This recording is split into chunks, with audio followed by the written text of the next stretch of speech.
Good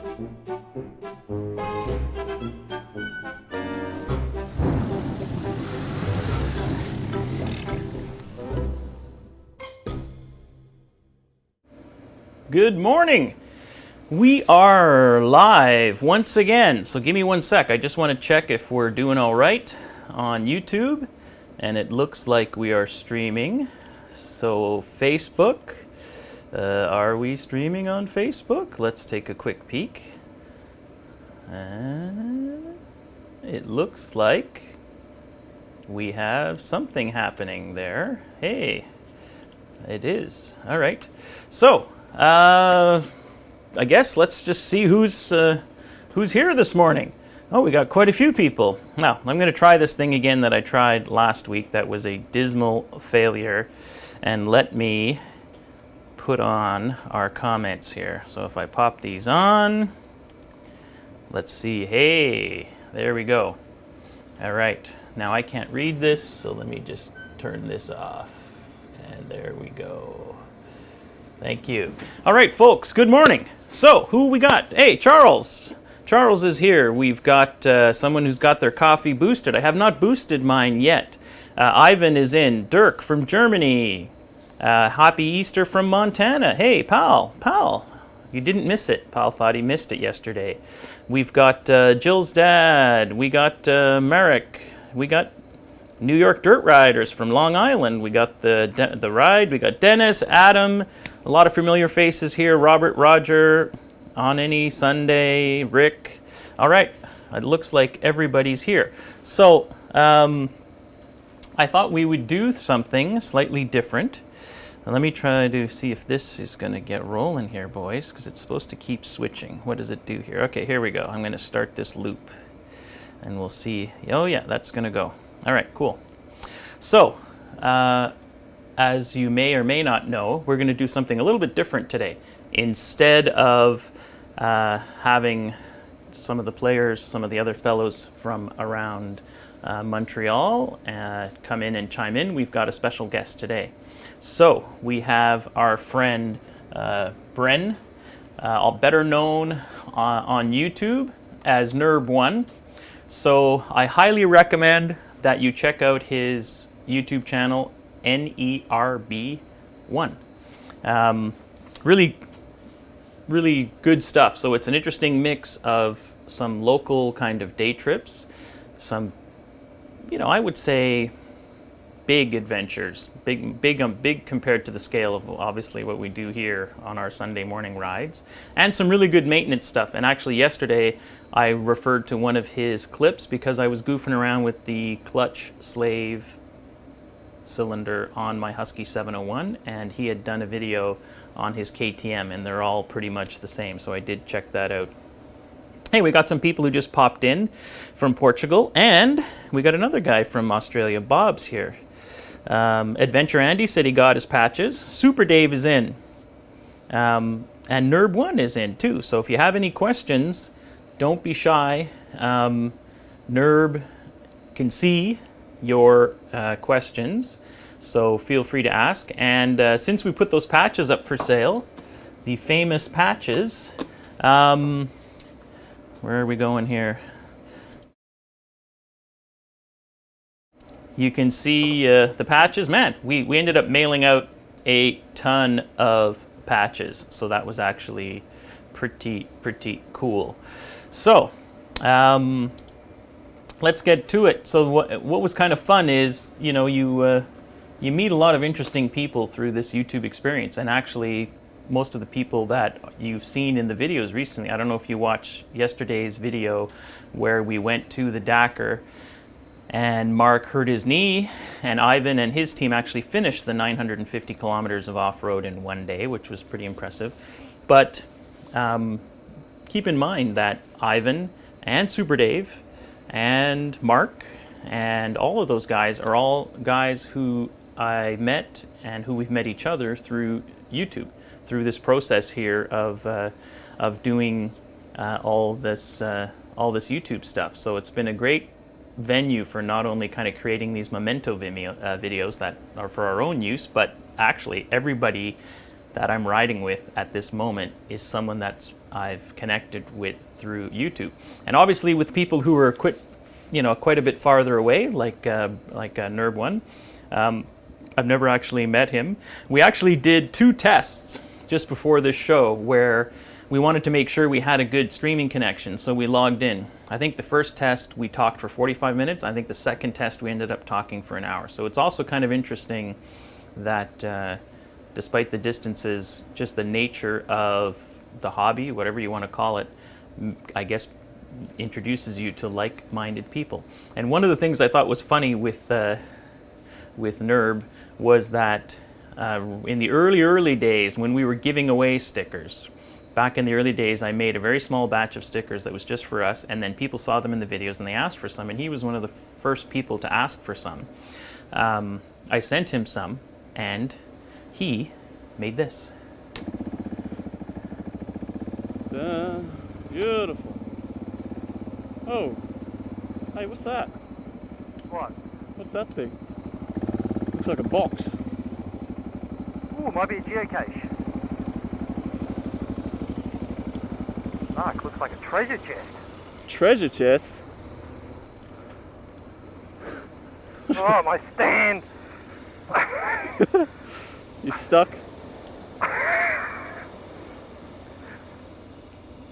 I don't think my stand will hold my bike up. How Mate. the fuck did you get yours up? Well, it's BMW. It's designed for, just put a bit of seaweed under it. Yeah, that's what I'm trying to do. Without dropping it. Okay. Good. It's good. Good KTM. Yeah, no, this is this weird box. This treasure chest. Cool. Fuck. Just right where we pulled up. Oh, Fuck. That's It weird. does look like a treasure chest. it does. Bit of seaweed. Cool. Fuck, Mark, we might be rich. Oh my god. Oh my god. How big is it? Could be really long. No. It's the end. Well, that can't be. Ooh. Hey, Who doesn't lock a treasure chest? weird. I'm beginning to think there's no treasure in it. It's not even a lock on it. Oh, well. Probably someone's rubbish. Is it full of... It's pretty no, light, actually. They're not full of gold. All right. Fuck. Hey, have you seen the Raiders of the Lost Ark? Ooh, it melts everyone. All those ghosts come out. Maybe we shouldn't open it then. All right. Should we open it? Yeah, let's do it. All right.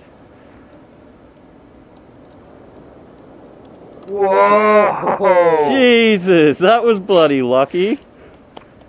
God, what? Look at that! What a Awesome pliers. stickers. Whoa! Stickers. Stickers! Awesome players. Where'd they come from? Oh, my bike fell over. Ah! Oh, you damn wind! Oh, Oh well. Motor Riley must have sent these to us. Oh, he said he was going to send us stickers. Yeah. He sent them by shipping. I think he just chucked this in the ocean and hoped for the best. And but you know, they got here, so Motor Riley, it worked. It worked a treat. whatever you did to get this chest here, it worked. Wow. Far out. Cool. Look at those. That'll look nice on the old Beamer. That'll look good on my sideways KTM. Good morning. So you know what was Good funny morning. about that clip was that the first time I saw it, I was watching it and I was like, "What is this? Like, did they actually find this box?" And I thought, kind of interesting that they took the time to move the camera around to get these different angles, and then when you cut to the angle from inside the box, I was like, "Okay, this is a setup," but still, it was pretty funny. Obviously a setup. So, yeah. It was so much Bren, fun to make, though. Actually, it really made me smile just watching that. because that's from 2006. That's like a while ago. Yeah, right. That's a long time ago. So So welcome to no, the it show. must be after that. Sorry, Maybe- 2013.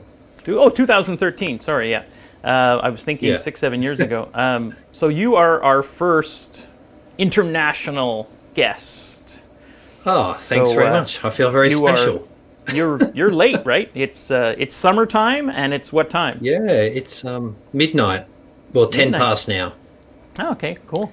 So you know what? So it's I was dark outside. The sun's dark? on your side of the planet. Did you ask if it was sunny here? Oh, is it sunny there? Oh, wow. Well, look, there's I the can driveway see. cam. So yes, this was something I tried to get going last week, and it never worked. So this week I decided I was going to put a lot of effort into getting this shot of my driveway, and I actually Right. got it working. So I figure Looking perfectly at the sun, too. Yes, that feed will go dead when someone steals the GoPro, but we'll enjoy it for now. Well, at least we'll be able to watch them take it all the way home. Yes, you know what? You're from Australia, where it is summertime. Is it middle of summer, like high summer there now, or? No, it's the end. It's the end. In fact, it's autumn now. So autumn. Summer is December, January, February. So yeah, March is autumn. So yeah, should be the exact. Okay. Didn't you just go into spring? Yeah, we've just sprung into spring. So Yeah. I think it's 5 degrees, like 5 degrees Celsius right now outside. It's All beautiful. right. Yeah, but it's well, I'm down the southern end of Australia, and of course Australia's quite expansive in the latitudes. So yeah, I'm down towards the bottom. So it actually has just turned a bit cold. So Hey, how are you normally it's in commenting while talking? I can see your. no, I that's didn't. a I skill commented set. that. You're good. I could not see your hands moving. That's like keyboard ventriloquism. Yeah, right. Wow, it's amazing. You know what? It So was it's funny a because minute behind. last night I was thinking about this, so I said I was kind of embarrassed that I was thinking about. I said, well, like us, because you were talking in some of your videos that I've watched about the scale of Australia. So I All right, yeah. did a little sniffing, and of course, anyone who's played Risk knows this is Australia here. But the funny thing is, and this is something you see on all the maps, is Australia, if you look at the size of Australia there, which is whatever, that big, and you compare it to Canada and some of these other places, it looks not that big. But when I looked up the stats, it's actually, like, Canada is about 10 million square kilometers. Australia is about 8. Which, Yeah, right, yeah. It's just the way that what mercurial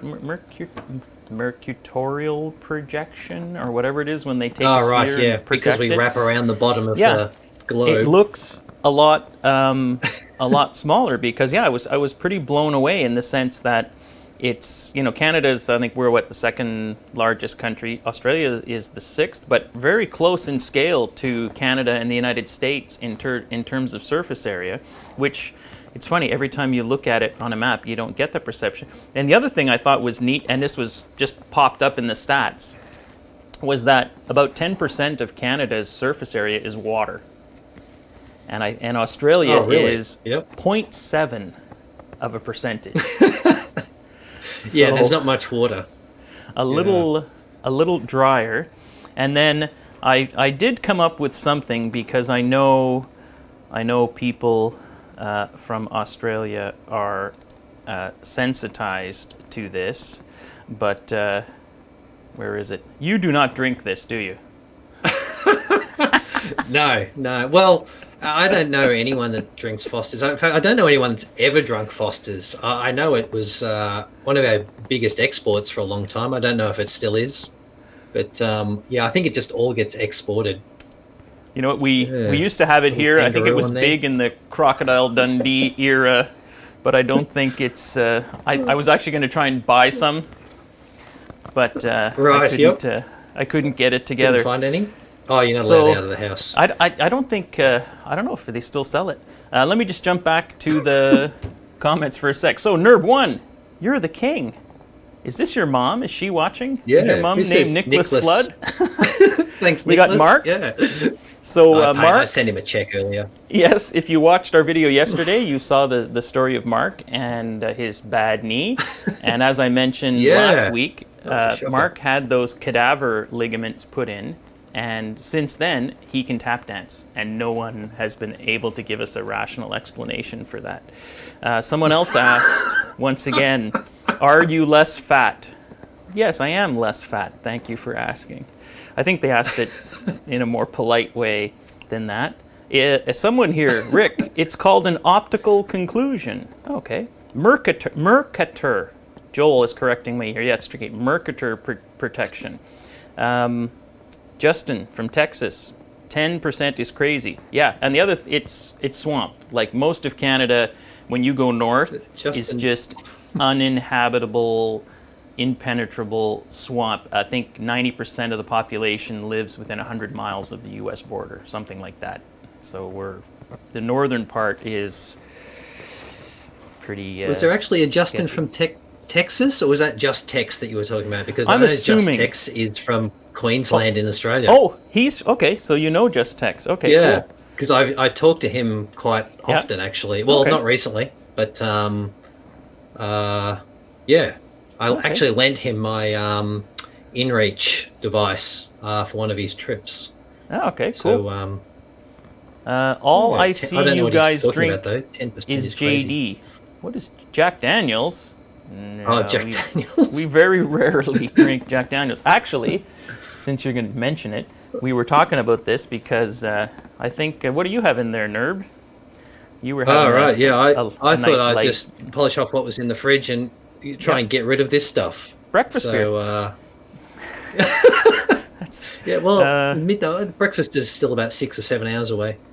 So if we've got here it's, someone gave me this. This is Screech, which is kind of like moonshine rum from Newfoundland. So, here, we'll just boost that baby up. Ooh, that's going to be healthy. Should get the taste. Is this of boosting toothpaste. thing like? Is this really common over there? Like you need it to stay warm, or No, it's we're not alcoholics. for We fun. don't go to meetings. No, it's not a. And we got some tech here today, boys. We're going for just for the show? Oh yeah, look at that. Heated. Because the last few times my coffee by the end was like cold swill. So now we've got the tech. We got the tech. Very nice. So Beautiful. We have got a little bit of about a second delay in the conversation, I think. So if I say something out of place, that's the reason why. It wasn't because I said something stupid. No, we put that delay because we know your first story is going to be rife with profanity. So we need time to hit the beep. All right. Well, I just noticed that video that you just played was. I'm like, geez, I'm swearing a lot in that. Yeah. Don't know You if could I be always do. demonetized. I don't know. Yeah. Yeah, that's right. I mean, here at the Can't Awesome swear in the Players, first 10 minutes, right? what would we do without our $75 a month? All right. So, Actually, gee, that's pretty good. I don't make that much. I think the biggest check we've ever received was $150, and I think that was for 2 months. And then it tanks again right. because I create no content for another 6 months. So Yeah, I think we're a little bit similar in that we're not out there chasing the views and on a mission to just grow a massive channel. You're just posting videos because it's entertaining. Yeah. And that some people appreciate it, and well, I certainly appreciate them. That's what you really inspired us, I think, to make videos over here. And yeah. Oh, I thought you were going to say to start Thank drinking. you for that. Oh no, well that's well now I'm really considering putting hard liquor in my coffee. I'm like, it must be really good.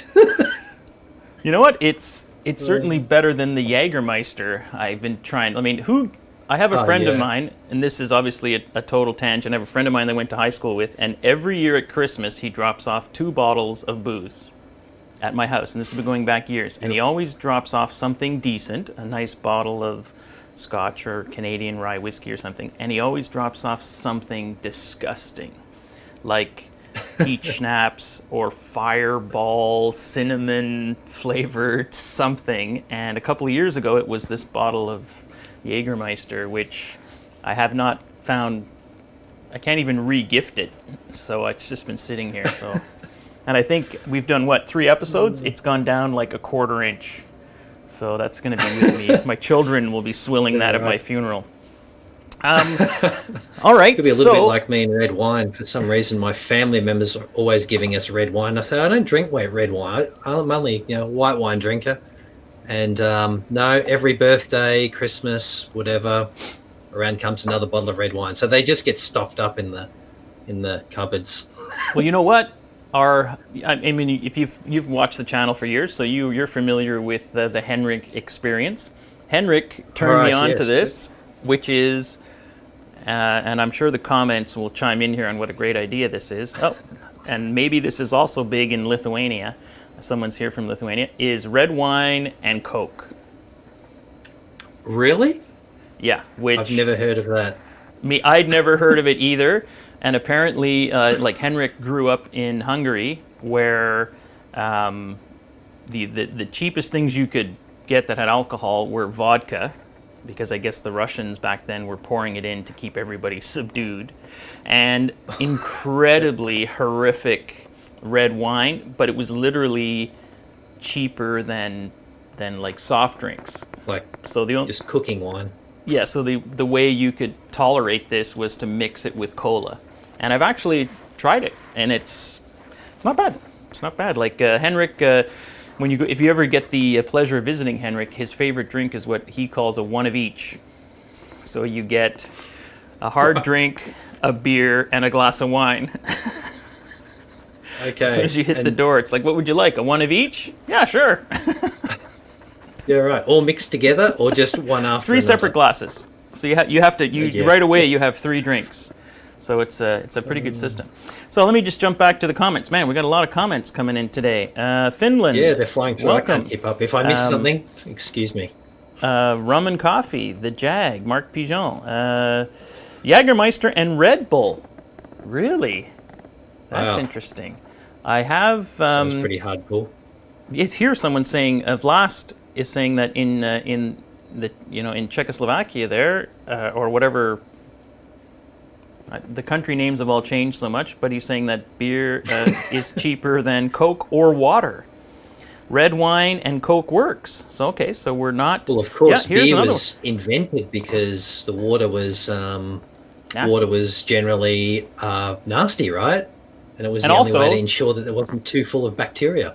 On a Friday night, no matter how much water you drink, she ain't getting any prettier. Yeah, sounds a good reason. And you know what? I never go over to Facebook. Let me check out the Facebook comments. I actually got it rigged up here. Tim Shields asks, do you pack a flask for trauma? No.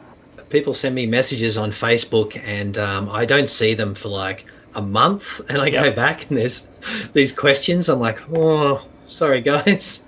Sorry, I haven't responded to this for a month. Yeah. We, Carrie Wright. So Carrie actually started a chapter of the Awesome Players in Scotland. And she took her big KTM and went down and did the Hispania Rally with it. Is it called the Hispania Rally? I'm sure she'll chime in here on Facebook, but yeah, she's hardcore. So welcome, everyone.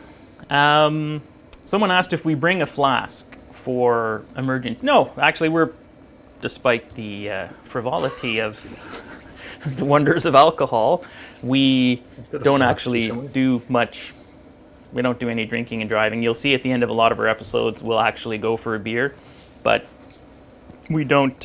We do not partake and ride.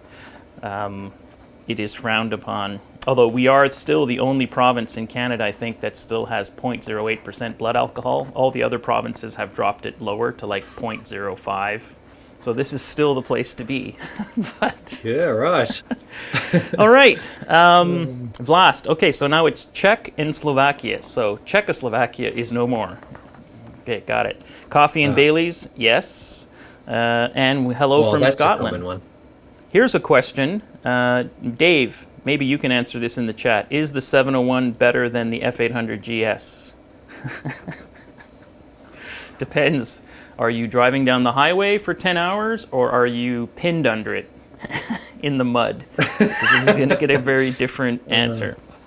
All right. I thought that was the Africa Twin that was a problem, if you get pinned under it. Yes, and although I think Mark got some complimentary knee brace. Did you get 2 knee braces, Mark, from the government, or do you only get 1? So Mark will hopefully chime in there. The 701 isn't really an adventure bike.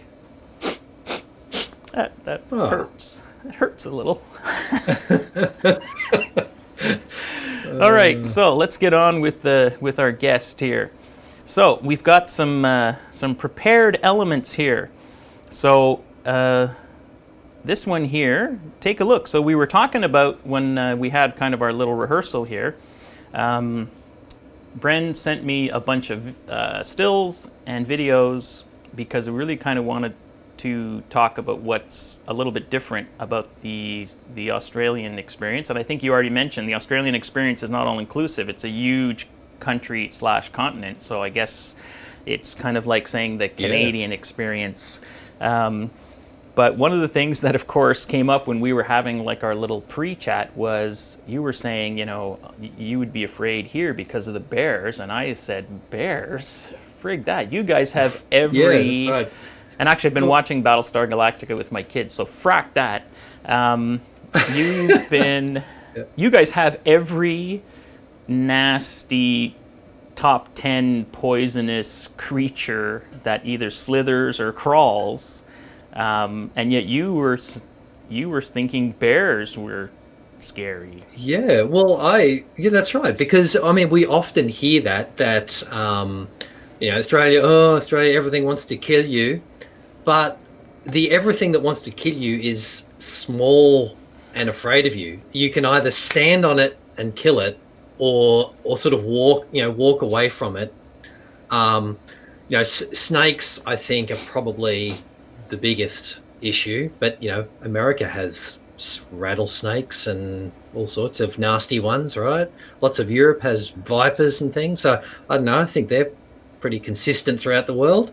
And I know I could hardly think of anything else that is dangerous. But if I think, North America, Canada, you've got bears, and if a bear gets hungry, like they can run fast, they come through your tent, right, and they'll just eat you. There's nothing you can do about it. That's way more deadly than anything in Australia. But I guess not that. I thought I saw a stat too one year that in Australia, the actual number of people who die from snake bites and stuff, because everybody's pretty well prepared, is like incredibly low.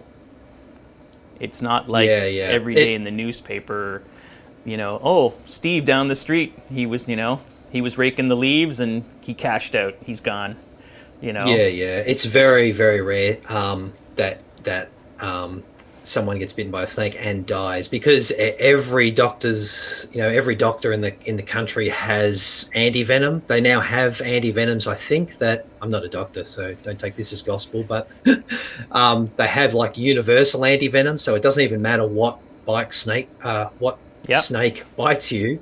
That, you know, it covers all bases. So I don't think it's not that common, and you've got hours and hours after you get bitten by a snake to get to help. Emergency. So it's usually just people that are in the middle of nowhere or have no help, or become, I don't know, maybe they fall down a snake hole and get bitten and can't get out. Then that's a problem. I see Anthony in the comments says, "Don't forget drop bears." You know, that's I think one of Don't forget what?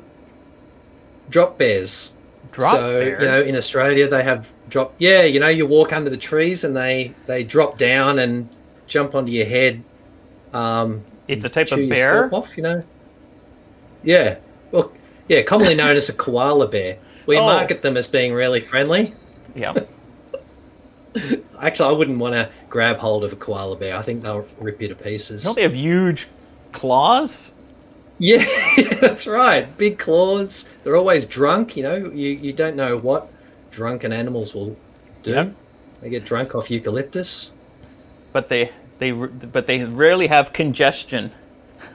So, someone mentioned moose, and actually, I've heard this before. That one of the most dangerous animals in Canada is actually a horny moose, And I know when my grandfather, and this was Specifically horny ones. horny. Well, he did some surveying of northern Ontario before World War II, and he said that was the only animal that they were worried about was moose, because I guess back then there was no hunting. They hadn't seen a lot of people. I mean, they were doing the initial mapping of that area, and he said, you don't think you can climb a tree in snowshoes until you see that moose coming, and then you find yourself 20 feet up a tree with snowshoes on. So apparently, yeah, I think it's probably like in Africa where people are always surprised to find out that it's a hippo that's the most dangerous animal as opposed to whatever else. So I guess that's what it comes down to, isn't it? It comes down to whichever animal is the most aggressive. Yeah. Doesn't really matter how venomous or how sharp its teeth are. If it's going to run away Dave says from it's you. Cougars. Dave's had some cougar bites, I think, over the years. Only at night and after a few drinks. Yes, luckily he was able to get medical treatment for that, and it no longer hurts when he pees. So Dave's story had a happy ending. The most dangerous animal I've repeatedly encountered in the UK is pheasants. The UK experience is obviously quite different. Yeah. Was that canned pheasants? Right. It's being thrown at you by an angry spouse? I don't understand. Oh, we got another comment. Yep, horny moose. Man, YouTube is good. Even the word horny triggers your comment to be held for review. Well, So, yeah, okay. right. Okay, hello guys.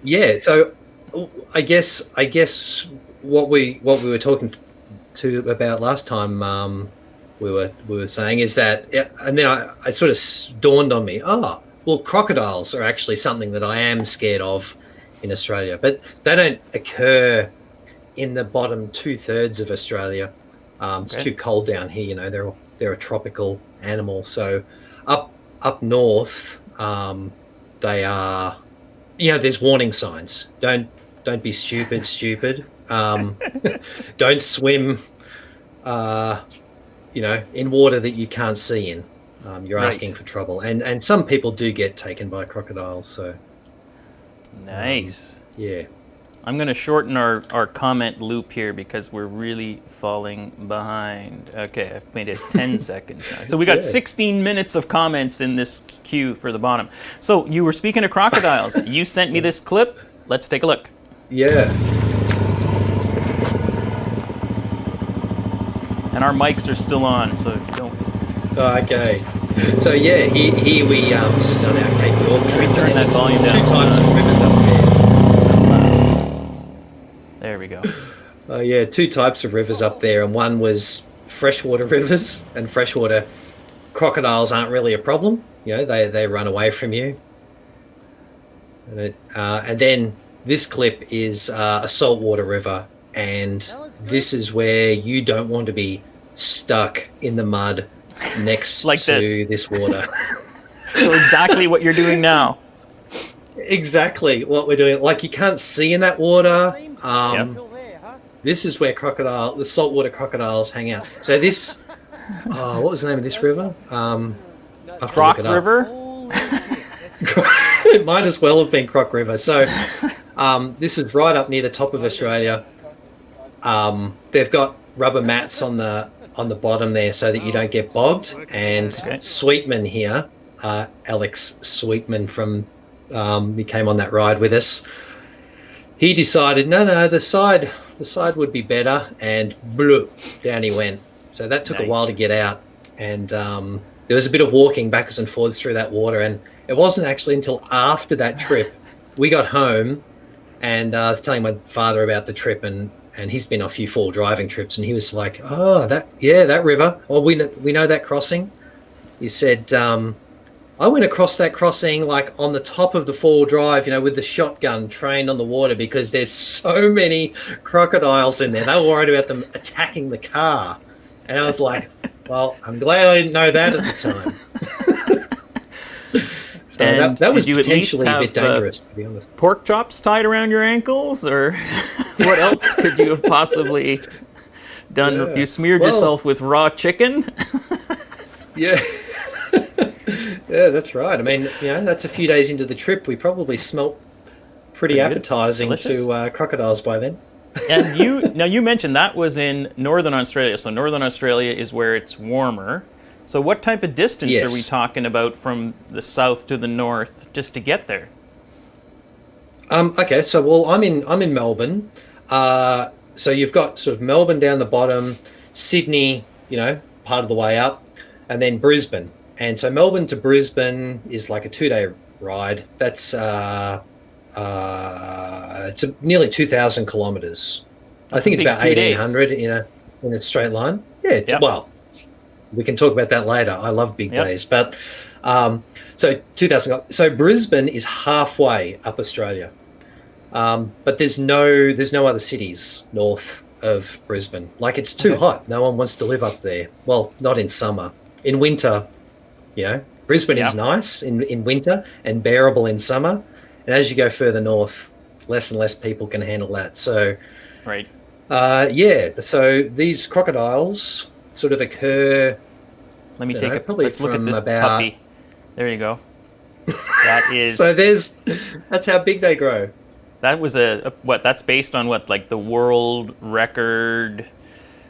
Yeah, so that is actually meant to be a replica of an 8.5 meter crocodile that was shot by a lady by the name of Chris in far north Queensland. And no, sorry, is that Northern Territory? No, it's Queensland. They've called it Chris the crocodile. And Wow. yeah, you can imagine if you'd come across one of those in the river. I told my kids at one Yeah. point, they were asking me because we were out in the woods, what do you do if a bear attacks? And I said, you throw feces, you throw shit at them. And they said, well, Right. where do you get the shit from? And I said, don't worry. It will suddenly be available. Only one of my 3 kids got it. So I took that as a good sign that there's hope for 2 of them. But so someone just asked in the so you comments. didn't tell I them just that saw you it. just have to outrun your siblings? Yes, well, that's why years ago there was a thread on Adventure Rider where somebody was asking, what's the smallest gun you can use to protect yourself from bear attack? And everybody was talking about magnums and rifles, and somebody said a little .32 automatic. And someone said, how are you going to do that? And he said, all you got to do is shoot your girlfriend in the knee. So Shocking, somebody but just yes. asked if you'd ever have you ever traveled in Australia? Have you ever gone across the Outback? So I think our next Yes. clip is, let me just get organized here. So this is Stuck in the Mud. So why don't we take a listen to that? I think it's got audio, and Okay. we'll be right back. Hey adventurers, I don't know if you can hear me, but have a look at those clouds. Oh, that looks dark. It's 8:45 in the morning. We're heading towards Urungandi and then Tubamori, which is going to be pretty wet. As you can see, it's just clutch out and paddle the fucking mud.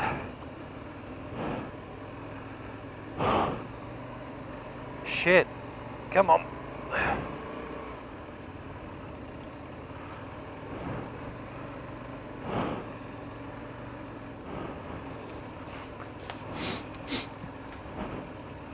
Yeah, so when they say impassable after rain, they mean it. This is just silly.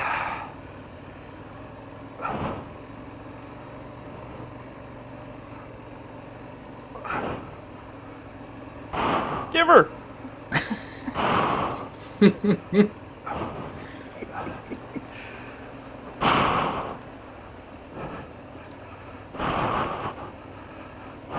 It's my heavy breathing simulator. Yes. Aren't you supposed to ask what we're wearing? So I did manage to stand up just for a few seconds. Yep. You had hope. You had a brief moment of hope there. Had hope. So- Yeah. So this was on our Oh, you want me to go ahead? Yeah. Yeah, so this was on our Cape York trip. So up through these crocodile-infested rivers, and then heading back south, we decided to take some. Well, obviously, we're adventure riding. We're always trying to take back roads, and unfortunately, there was this storm coming, and we thought, oh, we can probably get through. And if it gets a bit muddy, we'll be fine. We're on motorbikes, right? We're not in cars, so we're heading down that track at the start. You saw it was like a nice dirt highway, and we're sitting on whatever 120, 130 kilometers per hour. And then that rain came, and that mud I can't even describe it. It was literally like butter. It was so greasy. Several times, my bike just spun a full 180 degrees whilst I was trying to go forwards, just by the camber of the road, and yeah, it was really bad. So we rode 2 hours on the dirt before it started raining. So that was like 8 o'clock in the morning till 10 o'clock in the morning.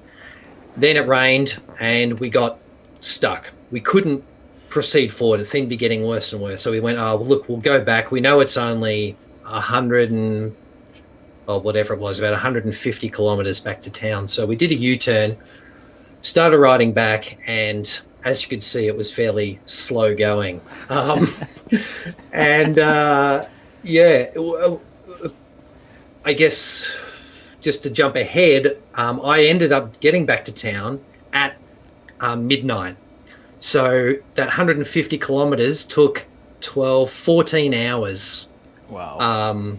It was pretty slow going. And it was one of, like, in hindsight, it was an adventure. It was good in hindsight, but at the time I was really not enjoying that. That was one of the times that I'm like, it's gone pear-shaped and I'm not enjoying it. Right. So the mud built up on the wheels like a big solid disc, and it ground in that 150 kilometers. My brake pads, in fact, all of us, there were 3 of us there. All 3 of us, the brake pads were down to 0, like just back to metal. It like just ground them away. The mud kept like just caking the radiator, and my bike, the 1190, was overheating like every, 5 kilometers. I have to turn it off, sit there for 5 minutes, waiting for it to cool down, then start it up and then just go again. And I think that was one of the things that happened to the 690. So people that know that trip will know that Tom, riding with Tom, was on his 690 and it died on that trip. I think the overheating was maybe part of it, but what happened is the cam on the bike seized and it snapped the rocker, snapped the cam, which apparently is a problem that, Riley, you said you didn't know about. I don't want to know about it. Earlier 690s. You didn't want to know. Thanks. I was having a great ownership experience until you peed on it for me.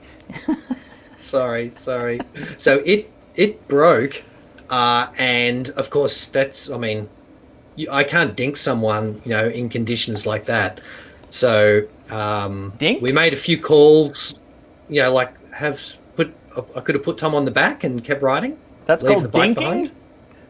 Yeah, that's called dinking? What's called dinking here? Tell me, it's something sinister over there, right? Something that happens maybe at a club that only men go to. Yeah, okay. Well, maybe that's where the name came from, because having a guy sit on the back seat, I don't know, it sounds pretty similar. I've never heard that. I decided not to dink him. And I rode into town and said, I'll get into town and I'll get someone with a 4-drive and I'll come back to get you. And if I can't get anyone tonight, I'll come back first thing in the morning, right? So I get into town at midnight. The police are there because Mark, the Hornet rider, Mark, another guy that rides around with us, he was just better in the mud and he got ahead. He actually got into town, I think, about 2 hours before I did. So he was in town. The police were there. I got there. The police said, we're not going out there. There's no way. He said, if we go out there, the four-wheel drive will get stuck, and then there'll be more of us stuck out there. He said, is your mate? Has he got any water with him? I'm like, oh, yeah, I think he's got some water. So he's not going to die. He says, so he's not going to die, so we'll talk about it tomorrow. Like, okay, this is not going to make Tom happy, but, what can I do? So we go to bed in a nice, comfy bed. Tom's out there. It's still raining. He's out there all night. So the next morning, we come out of we just had got a hotel room. The next morning we come out and I said, well, how are we going to get Tom? Because they're like, we can go out there in a four-wheel drive in maybe 3 or 4 days 3 or 4 days after it stops raining. Right. So I'm like, this has got to be some sort of joke. It's like, what are we going to do? I've got no communication with Tom. I'm the one with the GPS, that had the inReach has got texting ability.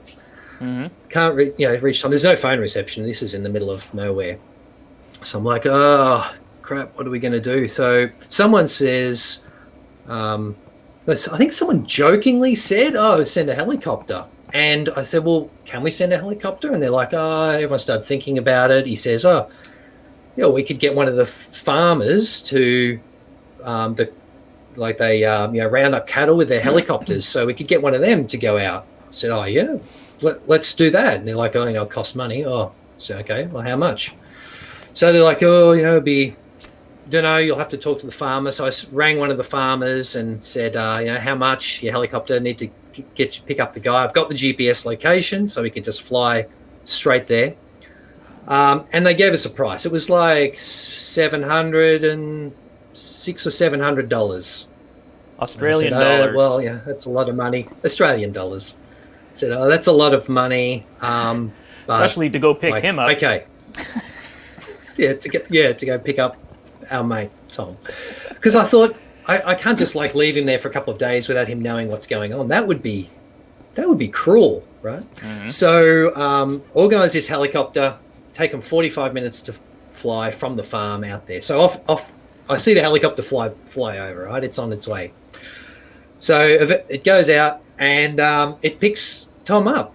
He has to leave his bike there. He has to leave all of his gear there. The guy even says, you're not getting in this helicopter with those muddy boots. Get them off. So Tom's just in the helicopter in his socks or bare feet or whatever he was in. And it flies him back into town. I think we got a picture of the little helicopter. Yep, here we go. That he came back in. Go. So there it is. There you go, an R22. It's pretty I added small. the zoom out Tom for dramatic effect. Very nice, very nice. That is a small helicopter. Unfortunately, I'm a member of a remote control airplane club, and I think some of the guys have bigger ones than that. Yes, yeah.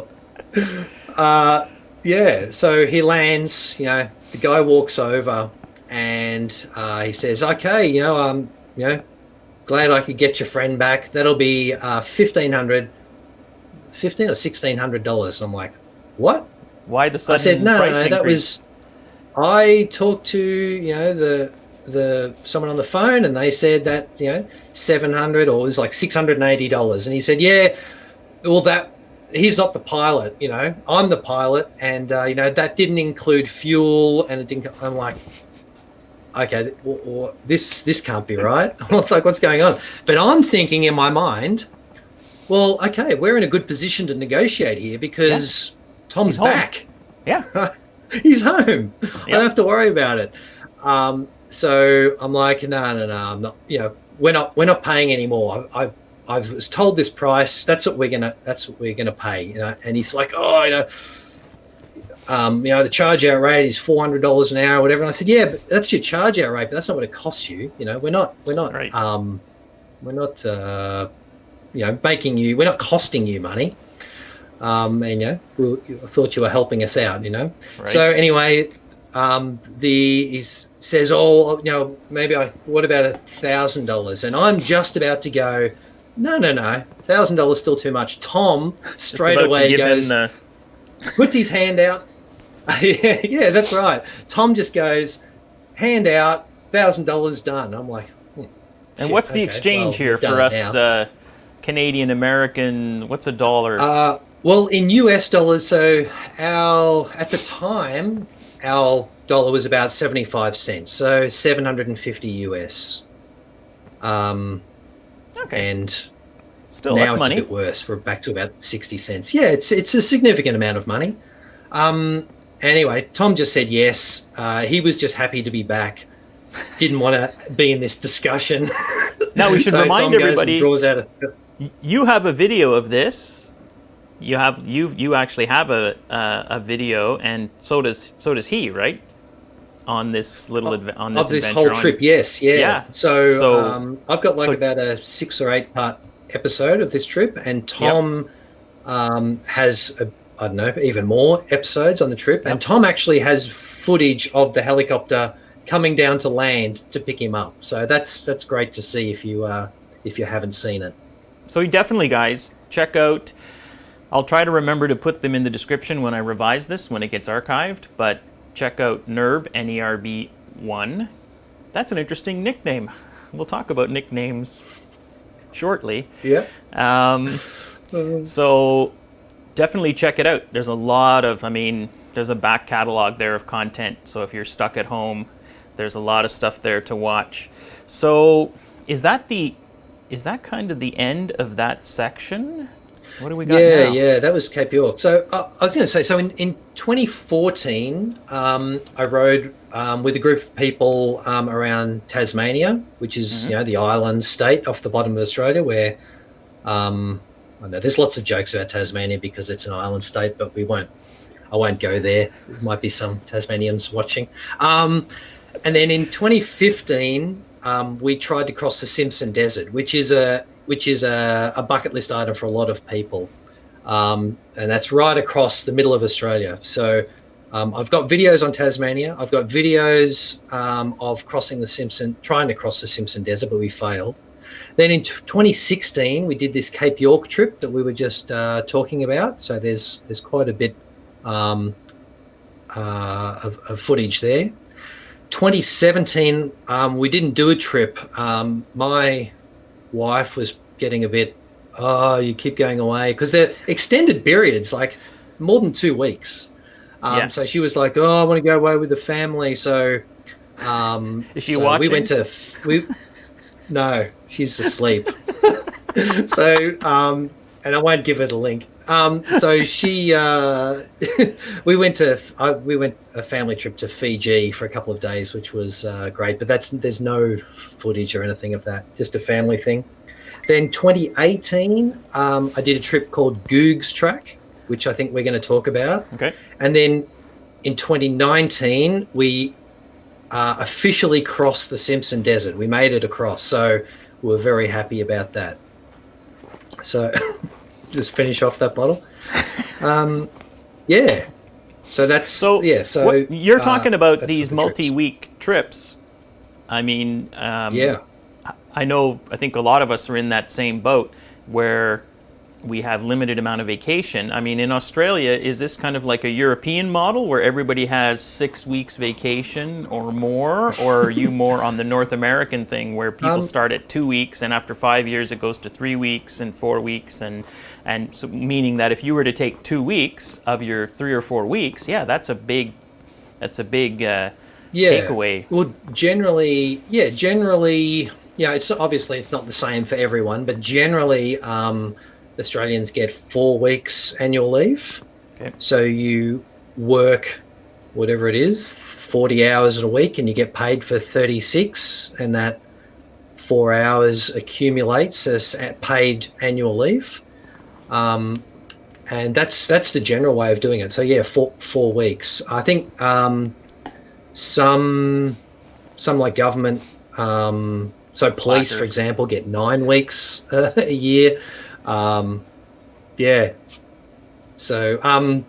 so 4 weeks a year. So yes, I use up 2. Well, I don't use up, but the other guys use up 2 weeks. Yeah, so I'm self-employed, so I go on a holiday and I just don't get paid. Yeah, see, that's when I was self-employed. and the nature of the business I was in too was very dead in the summer. So I, for years, could take 3 weeks and just jet off on a motorcycle trip in the summer. And now that I am gainfully employed, even taking 2 weeks. No, I mean I'll take a week when we go up to the Fundy Adventure Rally or something, but that's about as much time.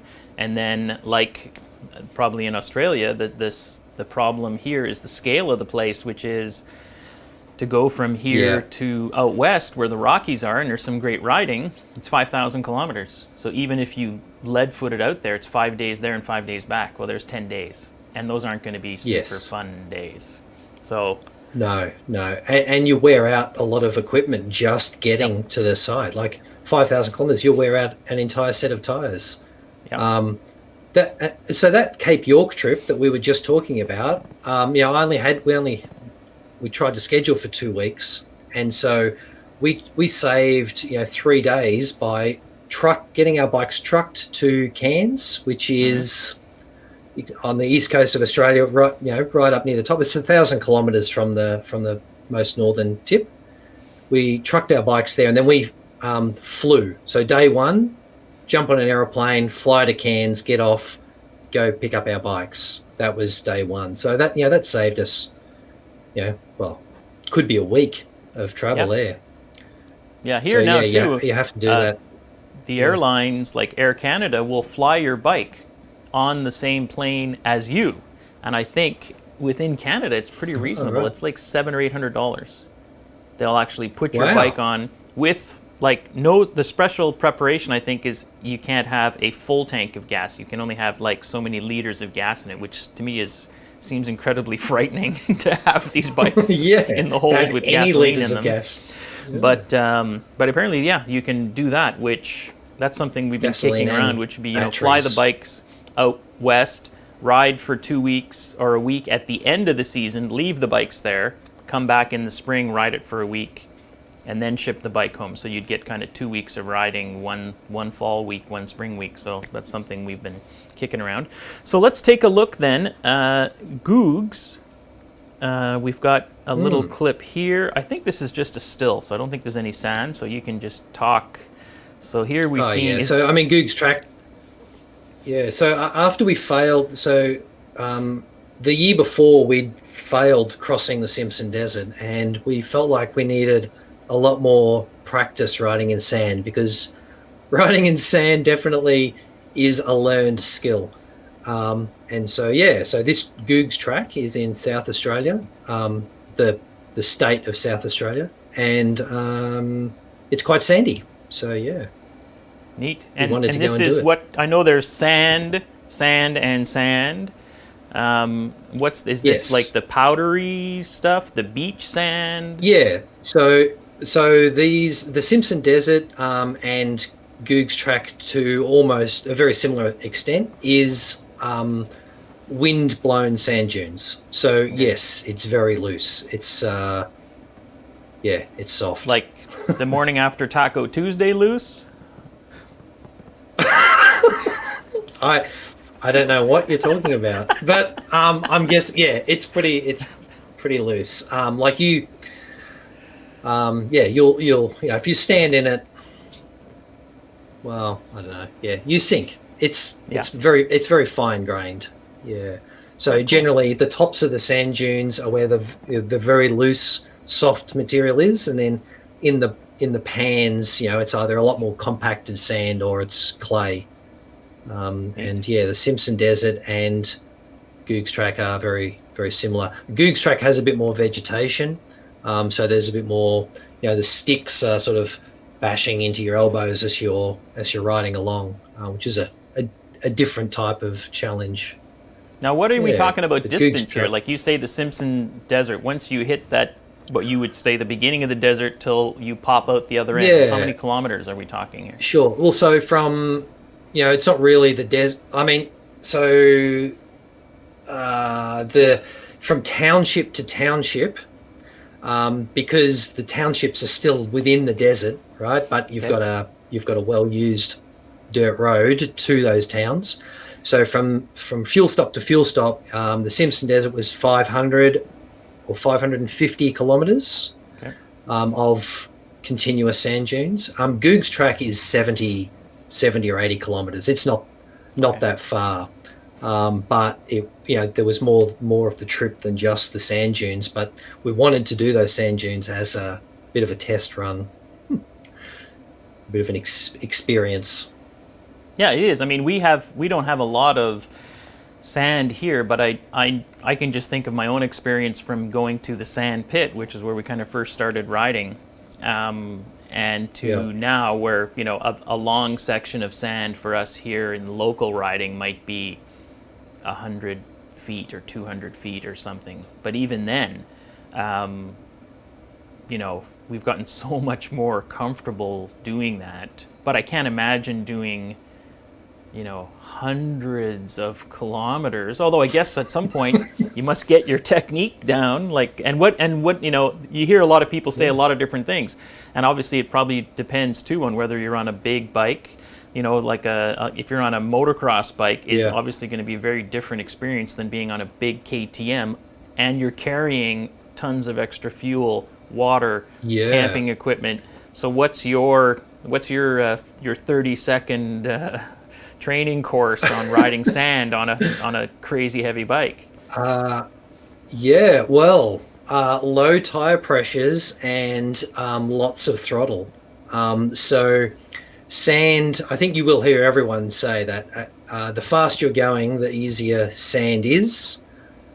So you have to have enough speed to get up on the sand, and then there's practically no steering input. It's all about leaning the bike to turn, to make it go around corners. So that's my findings. But yeah, like you're saying, the weight, definitely a big problem on the big bike. The 1190, it's got a 23-litre tank, and I needed to carry, I was carrying 52 litres in total, and I got to the other end with a 1.5 litres spare. So, nice. Yeah, it was. And is this just because you're sucking down way more gas? Because wasn't somebody riding a 250?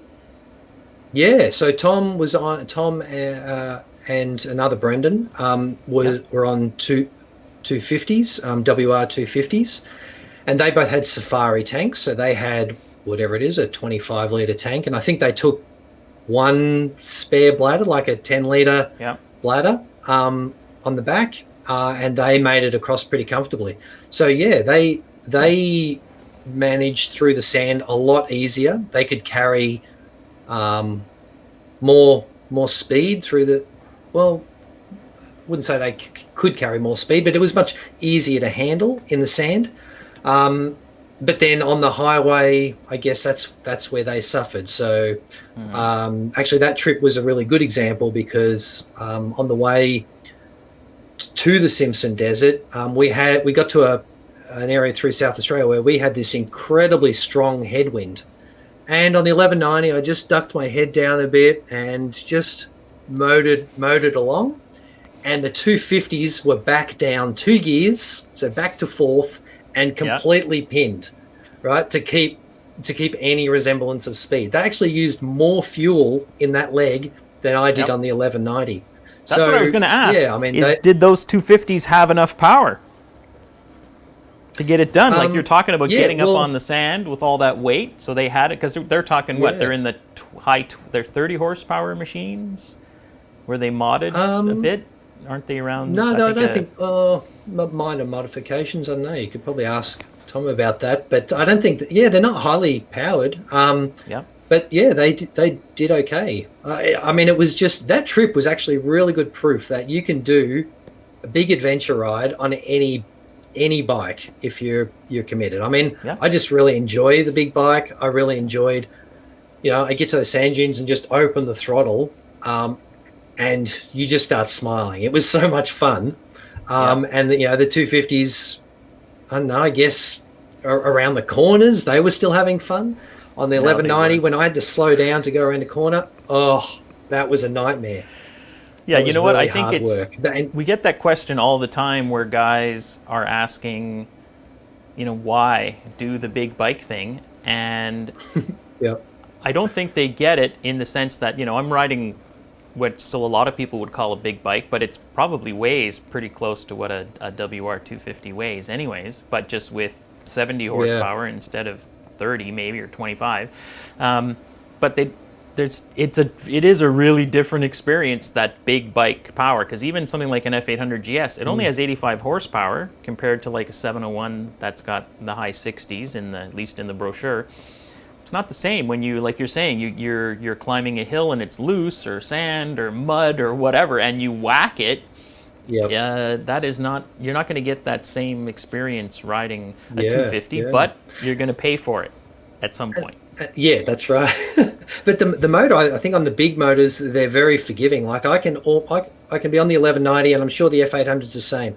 You could just about be like, oh, I'm going to stall the bike, open the throttle, and then it just takes off. Whereas the little bikes, if you get to that point, oh, I'm going to stall, I'm going too slow, it's stalled. You can't. Or you got to jam it gotta down into first, and now you're probably spinning the wheel, whatever. Like on the 800, which was also a long bike, the F800 is actually longer wheelbase than a 1200 GS.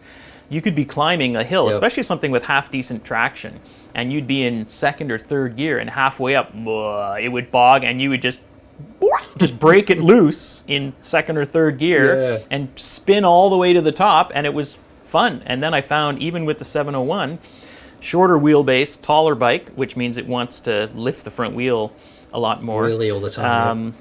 Here's a good question that just came up. Does sand grind away at the chain? Like what are you doing? Are you just leaving everything dry in terms of chain maintenance? Yeah, pretty much. I was still lightly oiling my chain, and I just expect that on that, 7,000 kilometer trip, my chain is going to be 7/10 buggered by the time I get back. That's not bad though. It's just maybe it's all right. I mean, it certainly will last that long. But yes, it just grinds it away. I mean, it's a maintenance item, isn't it? What can you do? Here we got John's comment. Riding a big bike in deep sand is like riding a big girl. It's fun once. It's fun once. Yeah. I thought you were going to say horses for courses. Yes, and also, if you want to take that analogy farther, it's probably good to have some buddies around to help pull you off. Okay. All right, so we still got a bit of a distance to cover here. So let's watch this clip. So this is some actual riding on this track, and I think we got some audio. So let's take a listen. Oh yeah. You in mostly third or fourth? Or? Yep. Yes. Yep. Yeah, sound pretty similar.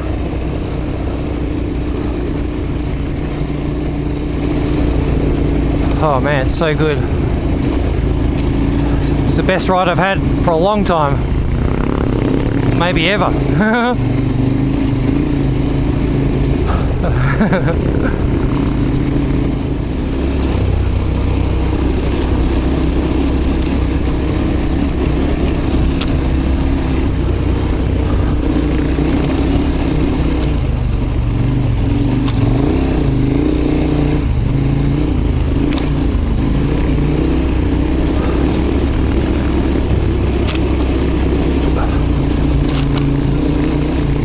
I like how you can hear the branches smacking you every 10 seconds. Yeah. If you're not careful, they actually wear holes in the panniers. It's a pair. There's the vultures circling, waiting. So, I left that bit of footage in because on these adventure rides, the riding is, to me, it's only 50% of the trip.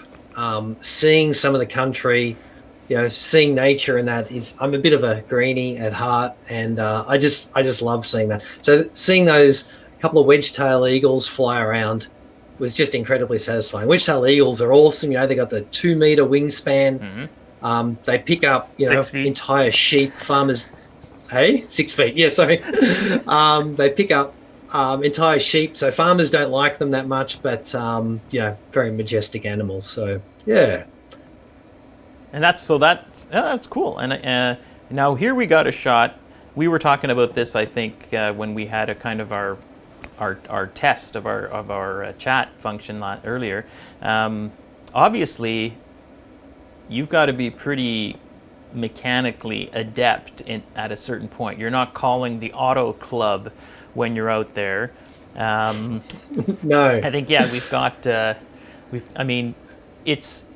What's the situation on flats? Like here, we get pinch flats because we're running low pressures, and then you smack a rock, and then you'll get the pinch flat. Yes. But out there, it's sandy. But are there buried rocks where you're bombing along, and all of a sudden, whammo, you hit a rock? Yeah. So that flat there was actually a pinch flat because you're trying to carry some speed because you're trying to keep getting some distance during the day, and you've got sandy areas, so you're running reasonably low pressures, and then you'll come over little rocky outcrops, and if you're not careful, bang, you get pinch flats. So yes, pinch flats. It's nearly always either rocks or you hit something, a piece of metal left on the ground. So I wanted to say that, yes, if you're planning a big adventure ride, number one priority is know how to change tires, repair flats, or somehow make do so that you can ride to the next town, because flats are common. It's funny, Dave and I were coming back from a ride either a year or two ago where we actually trailered up, 5-6 hours away from here. And on the way back, we stopped for breakfast, and we saw two huge guys getting on an F800 GS. We'd seen the bike parked outside, and we saw these two guys getting on it, and they had Gore-Tex from head to foot, and the bike had GPSs and crap all over the handlebars and the baggage. And then these two guys got on, and one of the guys had an F800 GS front wheel strapped to his back like a backpack, and then off they went. So we were looking at them, and the waitress came over and said, "Oh, those are those two guys. They came in last night on that bike, and they were off in the bush somewhere on some big cross-Canada trip, and one of them got a flat tire. So, of course, they couldn't fix it. So they came into town last night, got on social media, and sent out the alarm, whatever." And I thought, yeah, right, come and help us. Two able-bodied men on motorcycles heading out into the bush, and maybe no one expects you to change a crankshaft, but you can't change. You don't have what it takes to change a flat tire. That was pretty. Yeah, right. Yeah. I thought that was pretty odd. Yeah. Just a shout out here. I see Marc Chartrand has joined. So Marc is one of the big organizers here for the Classique, which is the biggest off-road kind of dual sport event of the year. And sadly, canceled. And this year was going to be amazing because it was going to be like a 3-day event where there was going to be 350, 400 bikes Saturday, same thing Sunday. Some stuff happening the Friday. Yeah, right. He had a nice Honda sponsorship. So that we were actually going to have a team. Yeah, I mean, they're tough to organise. So I really feel bad for some of these people that organise big events like this, and then this year, just all written off. Brutal. Let's take a look at this. So is this a clip about dating? It's your money.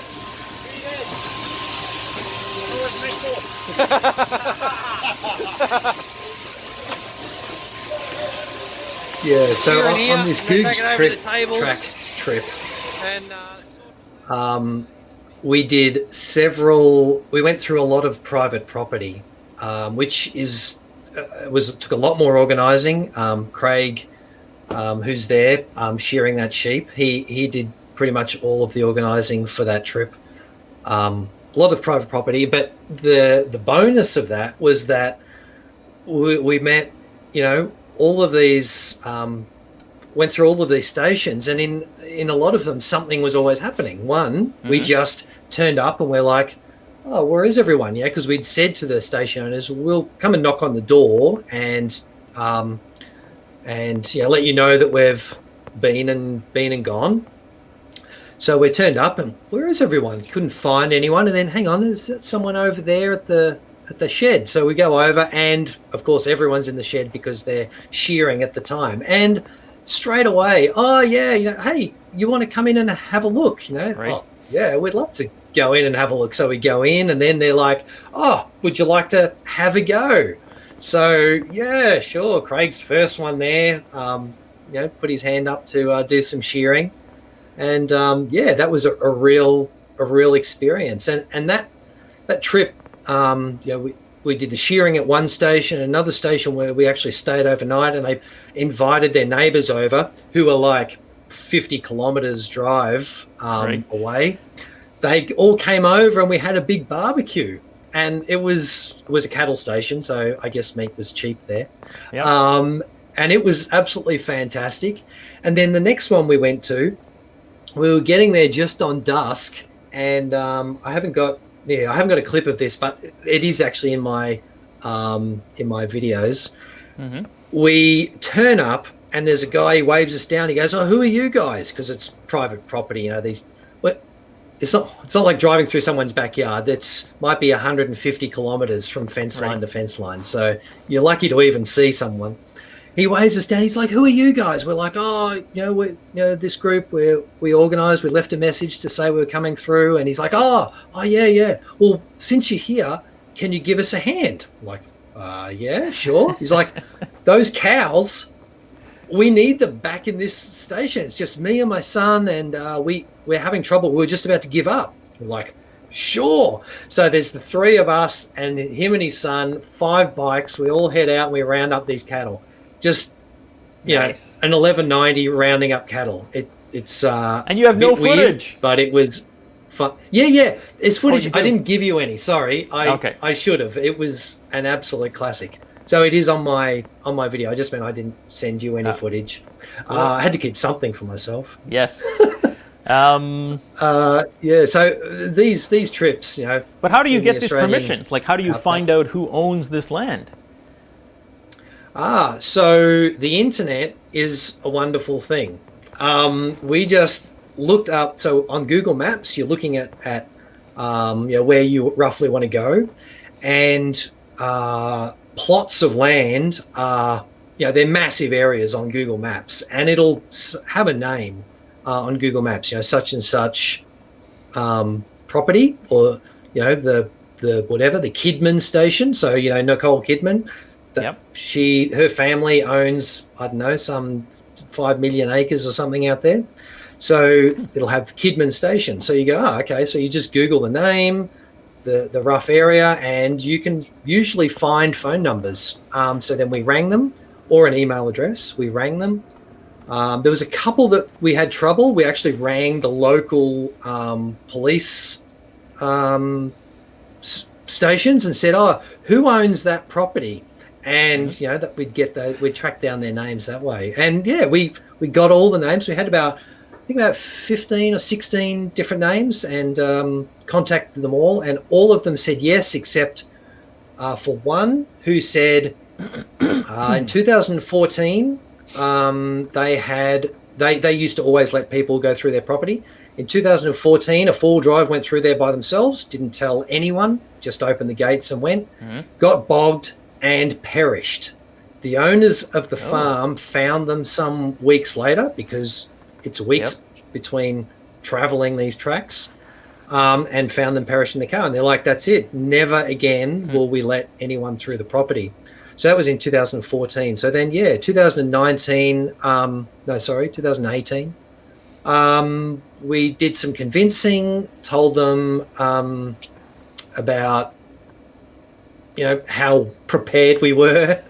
Didn't really say that we were YouTube celebrities or anything, but we just said how prepared we were, and we convinced them to let us through. And what's your backup plan? Like if one chain in one link in this chain is you're not allowed to pass, is there Yeah. bypassing, Well, or what's? Yes, you're just going through either an adjacent property, or following the main highway, which is really boring because they're just dirt Yeah, highways, really wide, rough, not very exciting at all, dusty. So yeah, we tried to stay on that trip in particular. Tried to stay off as many highways as possible. Oh, cool. Yeah. What do we got next here coming up? This is. Oh, Oh yeah, so this is Gibbers. another bit of footage that I really loved. all right. Let's take a look. Has this got audio? Oh yeah, there is audio. Yeah, if you want desolate landscapes, doesn't get much better than this. The Gibber Plains of South Australia.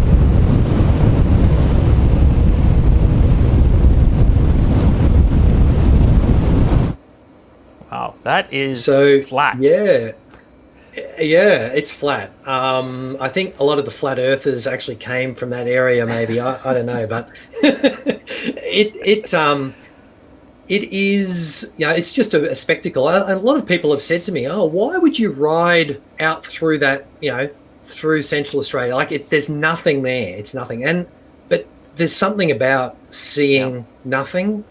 It's I guess it's hard to describe, but it's really satisfying. Like, if you do 200 kilometers of that scenery, it's mind blowing. It was once the bottom of a massive ocean, and now it's just this dead flat pan of rocks that they call gibbers.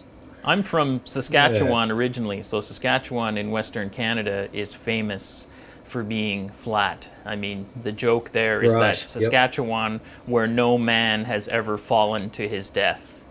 So and it's the same thing. You ride across Canada and you get Quebec and Ontario is basically a highway with trees on either side. And that's what you see for thousands of kilometers, a lot of it. And then you get to the Great Lakes, it opens up, and then at some point you punch out into the prairies, and for me, I love it. I mean, out there they call that big sky country, and a lot of people, especially people who've never been out there, are like, oh, it must be horribly boring. And I'm saying, actually, driving on a road with trees 40 feet left and right where you can't see anything, to me is boring. When you're out there, the fact that you can, the sky is effectively so much bigger, and it's, you experience things like weather in a totally different way. Like out there, you see individual storm cells moving. And I've actually done trips with my brother on the back and another one with my wife on the back, where you could see a storm cell coming to cross the highway, and you could slow down and let it pass in front of you, or you could speed up and try to get ahead of it. And because the road system out there is based on grids, it's all square, you can kind of do a 90-degree turn and sometimes avoid it. I mean, I've been out there where I've been sitting and it's been raining on the other side of the street, like a torrential downpour 200 feet away, right. And you're just really sitting there dry, like to me it's a different experience. Here, Captain Ron is asking, like in that clip, it's hard to gauge, but how fast are you going? All right, yeah. So when the roads were good, we were sitting on 140, 150 kilometers per hour. Nice. The little 250s can't really do any more than that.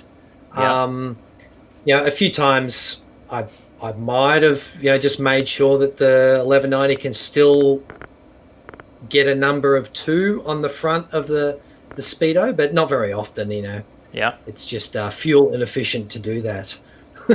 I see we've triggered a bunch of Saskatchewan jobs. Saskatchewan, where you can watch your dog run away for 3 days. This reminds me. I just read that in the comments. Gave me a laugh. It reminds me of the joke where the guy from Texas says, "My ranch is so big, I can get in my truck and I can drive for 3 days, and I'm still on my own land." And the guy from New York says, "Yeah, I used to have a truck like that." That's our dad joke of the day. Two different things. What's Ivan saying there? Ivan. It's dinking. It's called dinking. I've never heard, like, so that's what, like, having a pillion, a passenger. I know, like, in the Yeah. sidecar world, we call the person in the sidecar the monkey, but I've never heard Yeah, that makes sense. dinking. What do we got next here? Where are we? Man, we've been flapping our gums so now after- for an hour and a half. Yes. Sorry, we were wondering if we could even get an hour out of the footage that I have, but anyway. Exactly, and we got a You know, question the far coming up that exceeder. we're actually ready for. Ooh. All right, let's take a look at this Simpson Desert. So you sent me some stills, and I kind of just made them into a Yeah. little slideshow. So let's take a look. Yeah, I thought I'd show stills because, it's mostly scenery out there, and the riding is. I just put up 3 hours of raw footage on my channel, which people requested and enjoyed, and you can watch that in your leisure. Cool. This sand dune here is Big Red, so it's the largest 40-meter sand dune. You can see there's quite a distance between sand dunes. That's neat. And is that so? What That once again? there What's the is, scale of this Craig area? on his 690? The scale, I don't know. What do you mean? Like, Well, are we there's talking? flies. That's the. I'll you can pause it scale there. the flies compared to. Now, are those biting Sorry, yeah. flies, or are those just irritating? No, flies? they're just irritating flies. Yeah, the ones that are looking for moisture, and so they tend to get as close to your eyeballs as they can. But you have biters. Like here, we've got black flies which take out a little chunk of meat, and they're tiny. We've got deer flies and horse flies which like to take a chunk of meat, and then we've got mosquitoes which want to, vampire you. So are we? Yeah, you have those kind of We've insects. got horse flies. We call them march flies generally here, but they are horse flies. Yeah, and of course, yes, mosquitoes. What's your bike's nickname? I've Someone just never asked. much been one for nicknames. Me neither. And so I haven't really called my bike, given my bike a nickname. I don't think I've given any of my bikes a nickname. I'm just like, I'm going to go for a ride on the bike. Yeah. And now, whose bike is this we're looking at? So that's so on that trip, Mark, the Hornet Rider Mark had a Terra 650, which is is that right? The Terra 650. That's the It Rotax. uses the BMW Rotax motor. Yeah. Just back up. there, And the constant just whoops and corrugations through the Simpson Desert actually failed his subframe. It snapped off. So yes, he was out of the trip at that point. He got trailered. Actually, got it back to town and then had it welded at a little shop there and rode it home down the highway. And this is your Yeah, big and that's just beast? more of the more gibber plains, a bit more towards the central Australia. Yeah. Now, could I you just took quite ride a lot across of that? panoramas. Like, if you just wanted to head Yeah, you out could, right you from could. where that bike is, you could just boot out into that terrain. Yeah, yep. So I rode, that's about 100 meters off the side of actually you can see the main road there on the right-hand side. Sort of about 100 meters off the road. But yeah, you could ride across that. It's a bit rough. Yeah. Maybe not the most pleasurable ride. Huh. Oh, someone is asking you, and I guess we're coming up on the end of this clip. Oop. Yeah, we got 5 seconds left. What is your opinion of the 790? I'll just add before Nerve jumps in here, is that there's a great series on his channel where a really good buddy, lent him one for what? You had it for a couple of weeks, and you did a series of videos on it, which, as someone who's interested in that bike, I thought that was one of the best video series period on the 790. So what's your thoughts on that bike? Yeah, well, yeah, so a very good friend, very generous friend, said to take he bought a brand new 790, he ran it in, so he did the first 1,000 kilometers, and then he said, okay, take it.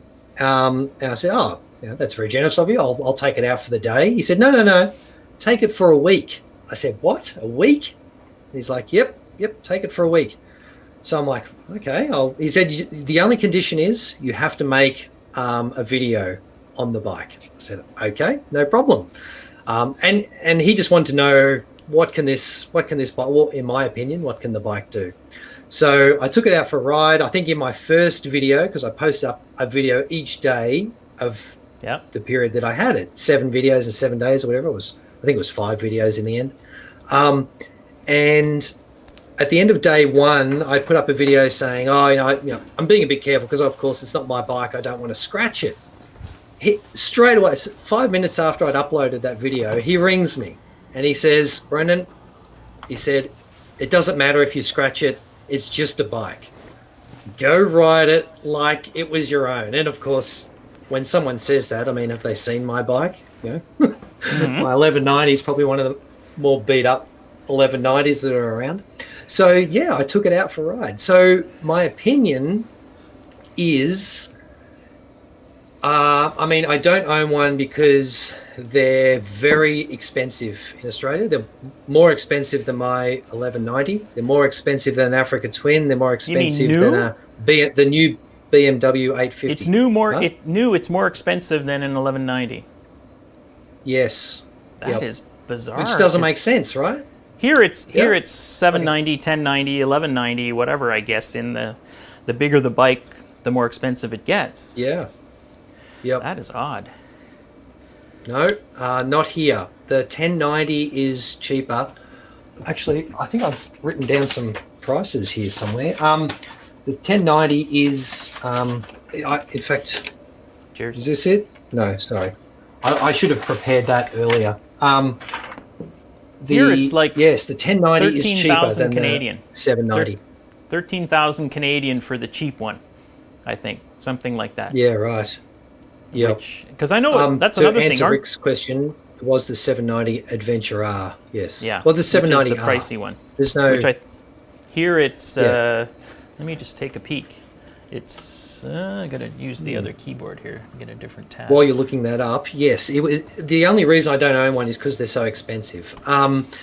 It was really awesome. I think it was like the 1190, but just that bit better all over. And of course, it wasn't quite as much power, but that's the only downside. And is that really a downside? You know, it's still got 100 horsepower. The 1190 is a bit spoiled for horsepower. Yes. And as I've said to people, the only real advantage of 150 horsepower is when you're all loaded up and you want to overtake that road train, which, you know, is 5 carriages long, and you want to get past as quickly as possible. The 1190 can do that in a breeze.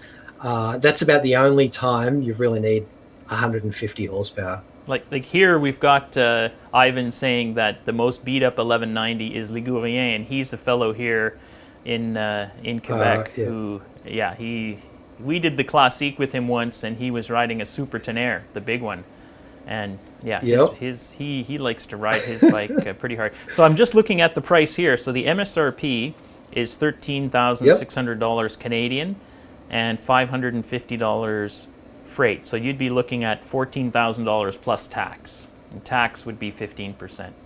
So 15, 14, and that's for the base. And I think the other one is like $2,000 more. So that's the other thing, that you get the base, and then for all the cool parts like the quick shifter and the cruise control, it's all add-ons. So it makes it even more expensive. So yeah, the base here is $22,650 Australian dollars.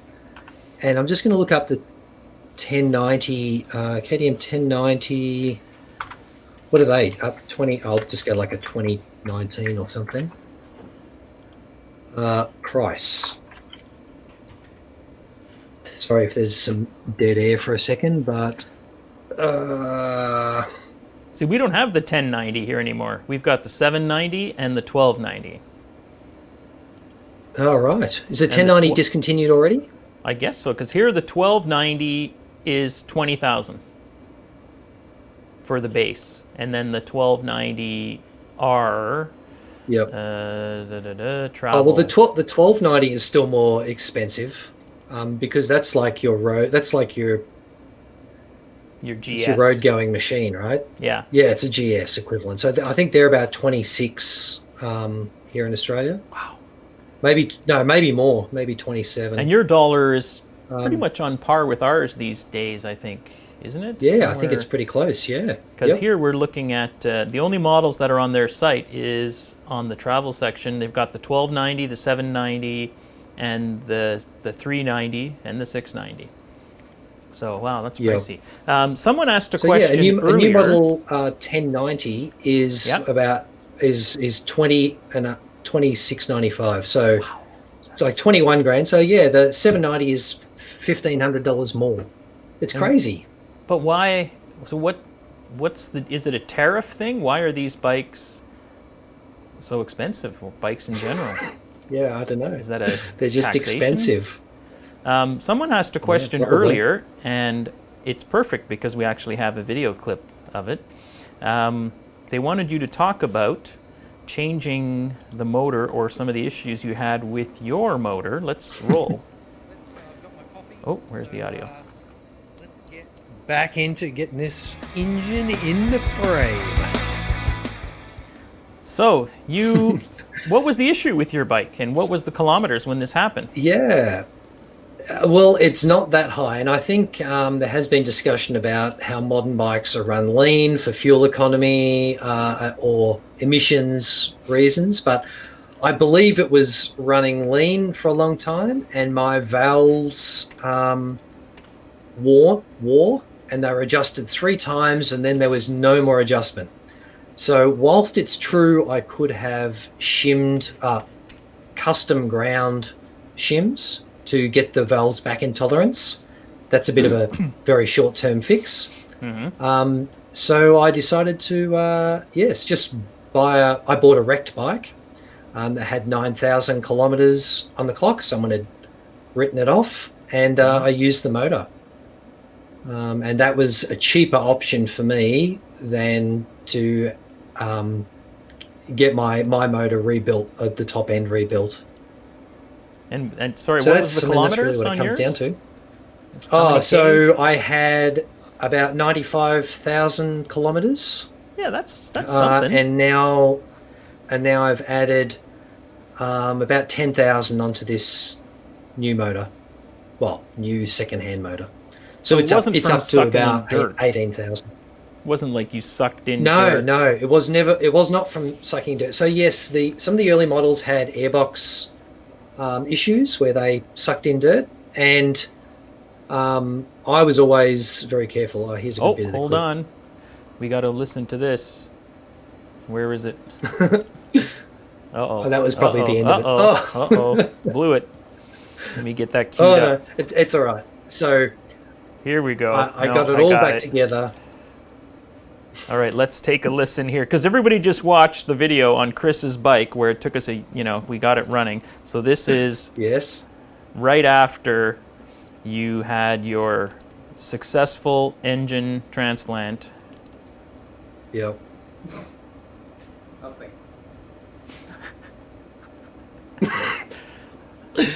What So, happened there? Yeah, that was very disappointing. But I had not done anything wrong. What happened was that they're so full of electronics that it said, this is not the ignition barrel that matches this computer, which matches this engine, blah, blah, blah. So I had to take it to KTM.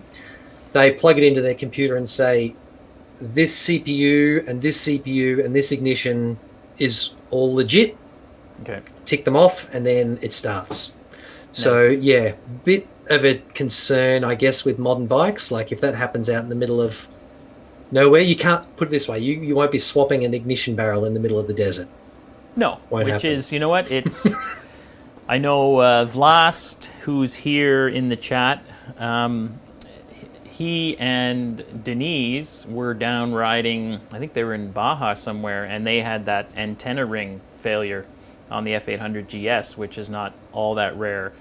And without the computer reading that chip in the key, there is no one on planet Earth who can start that motor. There's no hack. It doesn't matter if you're a BMW Yep. mechanic.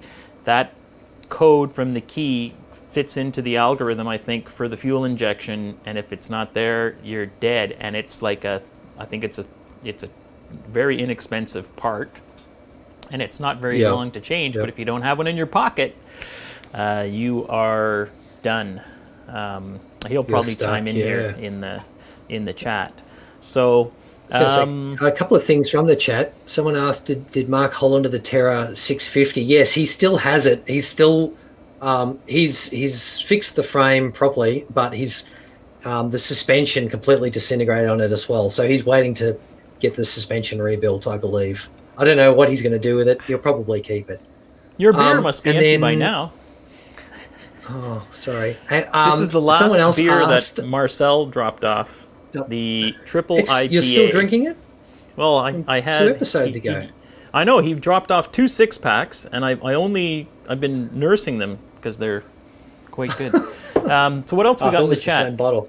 The So I was crumble. going to say, someone asked if I know Barry Morris. No, I don't. He's in Sydney, 1,000 kilometres away. I have not met him. And is he a famous YouTuber or? Yeah, he's a very popular Australian one that does sort of training videos. Not on big adventure bikes, though. He's just the more small ones. The Crumble, yes. You know him? I've been trying to organise something with the Crumble. Yeah. Have you would have seen the Crumble. An English Africa twin rider. And I said, let's set something up. Like, a lot of Australia's town names are named after, because we're a British colony, right? Right. So a lot of our town names are named after English towns. I don't know, it might be the same. Is that the same in Canada? Oh yeah, we have a 'Cause you're lot a of British colony. we have a lot of towns here that are named after their British counterparts Yeah. for sure. So I thought, maybe we could do some sort of collaboration thing, but I don't know. I think he's a busy man. Yeah. So, Mr. Crumble, I'm still open to suggestions if you want to do something funny. I always like to make a video every now and again that's just a bit ridiculous. You may have seen some. I don't even know if I want to mention them. One was called some shade of what was that movie? 50 Shades of Grey. 50 Shades. Yeah, 50 Shades of Orange. I made. Oh, That disturbed a lot of people. you know what? We have something here in the suburbs out here where I live. They have these things called community pools, where there's a swimming pool for each kind of neighborhood. Yeah. So a lot of the stay-at-home moms and people in the summer, they'll spend the entire summer there. And for like 7-8 years, I was a stay-at-home mom, so I would spend a huge amount of time there. And the summer that book came out, 50 Shades of Grey, I was at the pool, and there was a lady who had moved here from Spain, and she was trying to learn English, so someone had given her that book. So I spent the entire summer with her asking me, Riley, what does this mean? And I would have to explain to her, when a man really loves a woman, sometimes in the privacy of their own home. But yes, that was an interesting, that was a very popular book that summer. Do you know, have you met the Fort 9? No, I don't know, Nerb, do you follow the Fort 9 stuff? I love his videos. I mean, he's amazing. A editing, like he's obviously a real videographer and he's got an a actual team. entertainer. Yeah, I've seen, I saw something on the thing. He's doing like fantastic stuff. And what I find really interesting is that he's associated with, it used to be called Canada's Motorcycle Superstore. Now it's called Fort 9, which is the biggest online parts, clothing, motorcycle distributor in Canada. And their actual warehouse is here in Montreal. So I find it really interesting that they're associated with him, and yet he will pick up products that they actually sell and say, this is a piece of crap. It's garbage. Don't buy it. Yeah, he's done some fantastic videos, and he lived here in Montreal. He's now moved out to British Columbia, which is I guess just better riding, and now his videos certainly look a lot more spectacular with mountains and rivers and stuff as opposed to Montreal. What do we got here? We met him a couple of times when he was in Montreal. To Australia? Yeah. No, he does amazing stuff. Yeah, Kerry the Adventure says she's coming to Australia. Oh, is it a he or a she? I don't know. Yeah, just come along and have fun. Yeah, I'd love Nothing to worry get about. down there. No dangerous animals here. Winterpeg. Winnipeg is one of the big cities in Manitoba, and all I can remember is every single time driving across Canada, which I used to do every summer, riding across Canada, I would hit Manitoba, which is basically a swamp. And there's a tourist information office there right when you cross the border. I would get off there, always dying to use the washroom, and it was just a mosquito-infested hellhole. You would just get off your bike and just go. I camped there once, and it was just, you were literally in your tent, and the fabric was here, and on the other side of the fabric, they could still sense you. And they were just pressing against it, and it was like, this sticking is their proboscises through the material. That was nasty. Do you have problems like dengue fever and whatever with the mosquitoes? We've had West Nile and a few other things which are relatively new. The big thing here is Lyme disease.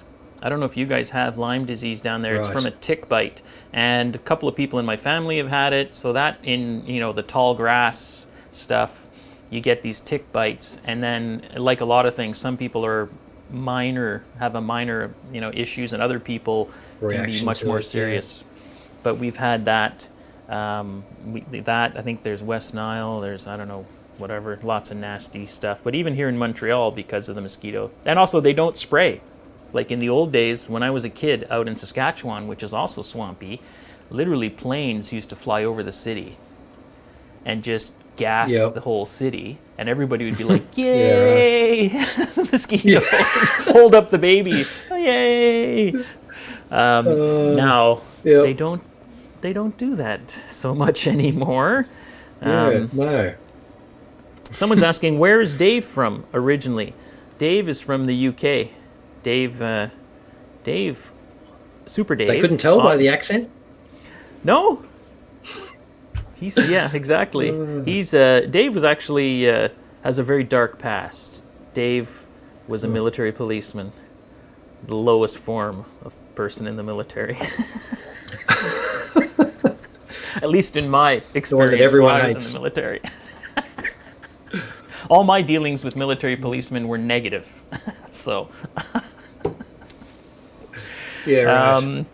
Riley, other members, ever thought of doing an Awesome Players swap meet or something in the Montreal area? You know what? We've had people ask us. We're not really super interested in getting into organizing like a big, massive club events, just because there's people already doing that with Moto Trail Aventure, Ride Aventure, all these kind of groups, Rally Connex in Ontario, the Ontario Dual Sport Club. There's all those kind of bigger organizations. And to be honest, the logistics side of organizing it, we are barely organized enough to mail out the stickers people order. So trying to organize an event that would require, food, lodging, whatever, no. Yeah. That's kind of. And then do you have insurance issues with that, or? Well, that's it. As soon as it becomes a gathering, what about the responsibilities? I know that for things like with the Moto Trail Aventure and those, that was one of the big things, is they had to get insurance.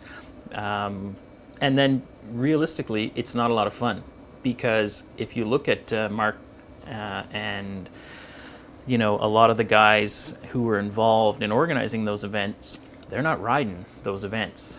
They are working. They are there days in advance. They're there super early. So, if fun for the organizers, I think there's not a lot of fun to be had. The nice thing with the way we roll is we will, have an event, or even if we go to an event, like when we go to the Classique every year, or most years, I am the guy who registers our team, but 90% of the time when we leave the fairgrounds, I'm tail end Charlie. I lead from the rear. I find it just, if my objective is to just make sure everybody kind of makes it, It's easier to do from the back, and everybody in our team, especially if it's all guys that we've ridden with, all of them know how to use a GPS, be the guy in front. So that's the nice thing about our crew is, even if we organize a little weekend event just for us, it's not like, oh, I'm the organizer and I've got to hold everybody's hands. We'll all meet, and then as we're leaving the parking lot, it'll be like, Ivan, Chris, Mark, whoever, take the lead. And off you go. And a lot of the times I find riding, it's way more interesting not to be the guy in front.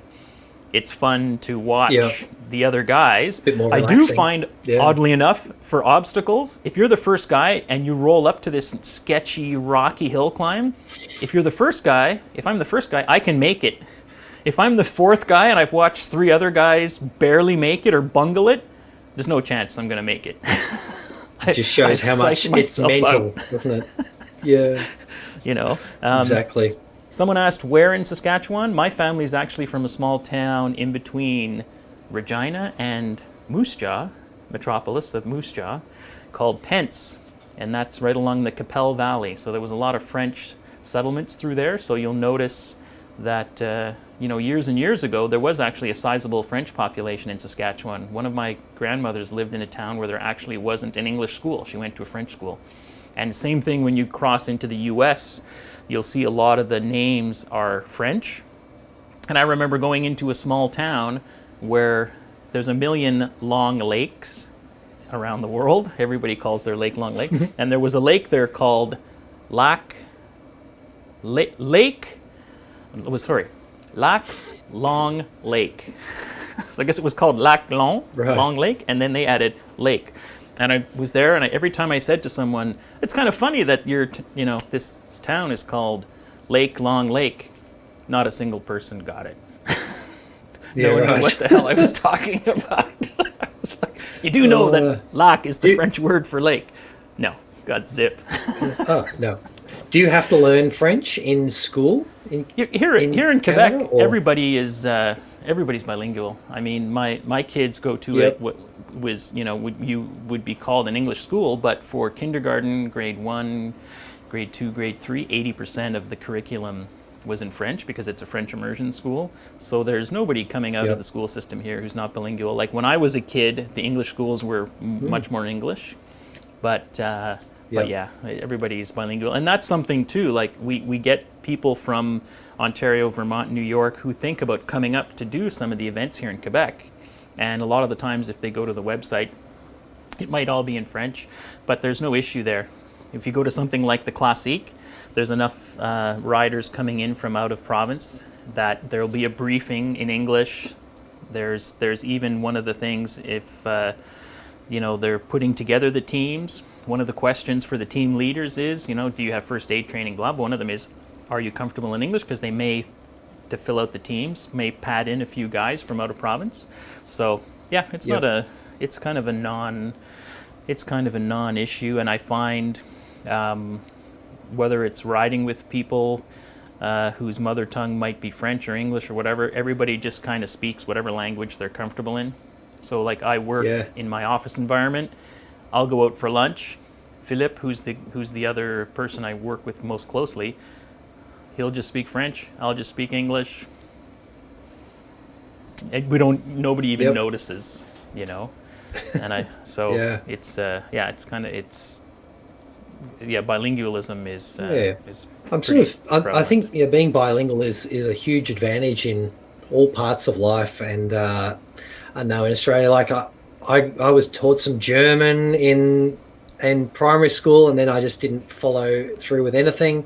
One of my sisters learned French, and I think the other one was something else. And now they're trying to teach my kids Chinese, but they just through primary school, and then it just gets left behind. So hardly anyone actually follows through with the language. It sort of seems like a wasted effort. German is brutal, though. Yeah, I tried to take German when I was in college because there was a double credit German course that fit into my schedule, and I would have Fridays off. So I signed up for this German course, and after, I don't know, a couple of weeks, because you kind of get spoiled speaking French.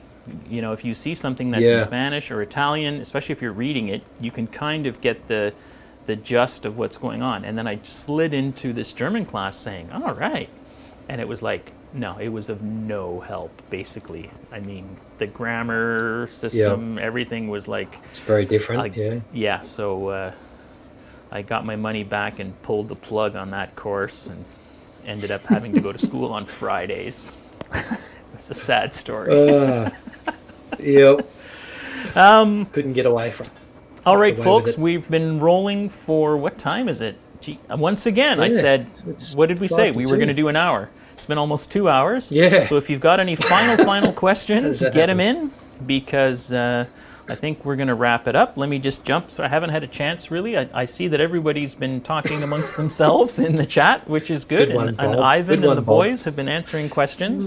I can see over here, I actually have the chat open on Facebook, and I can see some of the same people are in YouTube and Facebook. I see Charles Landry is on both. Well, they're watching it one with each eye? I don't know. This is a stereoscopic effect. I can see in my queue of videos that the next video is the Awesome Players closing logo. So, you know what? I guess I will... I guess we'll wrap it up. So, I think... Yeah. I think well, happy Easter to everyone. Yeah, happy Easter. I think it was pretty successful. Get some chocolate eggs this morning. Yeah. Each one of my kids has one chocolate bunny this year. That's it, which is nice. Yeah. That's all you need. I think it's been pretty successful. I think it's kind of fantastic that the technology exists, that we were just able to pull this off. And I think it's another example of, we just take all of this stuff, for example, where we just had a live chat for 2 hours with a guest all the way from Australia with pretty decent video and audio quality. It's been streaming out to 2 different platforms with all this live chat, and it's all... You're a wizard, Riley. A wizard. Easy enough to do from my garage, and... no one has stolen my GoPro. It's been sitting in the driveway for 2 hours, staring at my Ural under that tarp. So that's a good sign. And it doesn't look like any passing dogs have urinated on it. There's no water Before spots. we go, after watching all your Ural videos, I so wanted one. And I was like, I'm going to get one. I'd convinced myself. And then I went... In Australia, I tried to find a 2-wheel drive Ural, right? Yep. They don't exist because it doesn't make any... Oh, because the sidecar has to be on the opposite side here. The drive shaft can't come out. Yes. They wouldn't release a version with the opposite spun around drive shaft. So single-wheel drive anyway, only. And I was like, isn't that like... the fun part of the Ural, that just putting it in 2-wheel drive. It is. So I never went ahead with it, but maybe one day. You know what? It's I bought that bike in my buddy Joe and I had bought or signed up to buy F800 GSs in 2008, and we went down to the dealer. We signed on the dotted line, and then the dealer called us around Christmas time and said, "You're not getting it.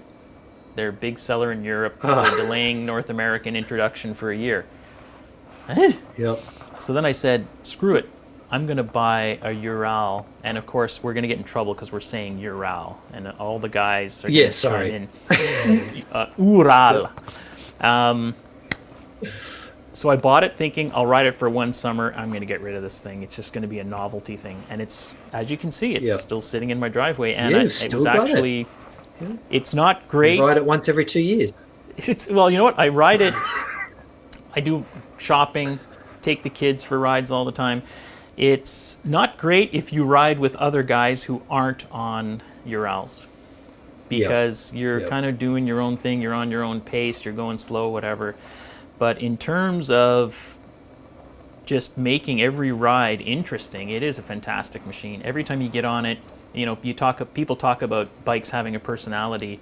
Man, that bike's got too much personality for a lot of people. I mean, the shifting, it's not even really a synchromesh transmission. The braking system is so bizarre in terms of, you put the front brake, it turns left. You put the rear brake, it turns right.